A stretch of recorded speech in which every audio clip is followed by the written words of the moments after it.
এমন একটি আলো দিয়ে দিলাম, নূর দিয়ে দিলাম, যতদিন পর্যন্ত মানুষ এই নূরের সাগরে ডুব দিয়ে থাকবে ততদিন পর্যন্ত সে কখনো গুমরাহ হবে না। জোরে জোরে বলেন সুবহানাল্লাহ।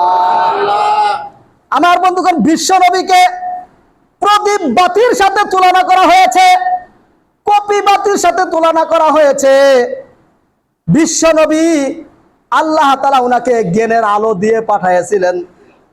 আমি আপনাদের কাছে একটা প্রশ্ন জানতে চাই, এই এলাকার মধ্যে যদি একটা মোমবাতি জ্বালানো হয়, ওই মোমবাতি থেকে যদি 2 জন 4 জন 5 জন 10,000 5,000 10 লক্ষ 20 লক্ষ বেহিসাবি মানুষ যদি আগুন নিতে থাকে, ওই মোমের আগুন কমবে? কমবে বলেন তো?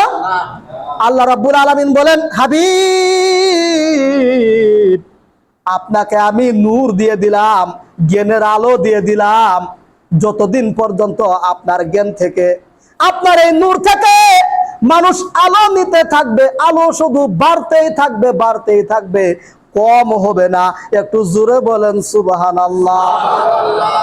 শুধু তাই নয়, বিশ্বনবী পেয়ারা নবী সাল্লাল্লাহু আলাইহি ওয়াসাল্লাম নবুয়ত পাওয়ার পরে প্রথমেই দাওয়াত দিয়েছিলেন কাকে? বন্ধুকে দাওয়াত দিয়েছিলেন, স্ত্রীকে দাওয়াত দিয়েছিলেন, গোলামকে দাওয়াত দিয়েছিলেন, নিজের ঘরের মধ্যে আগে দাওয়াত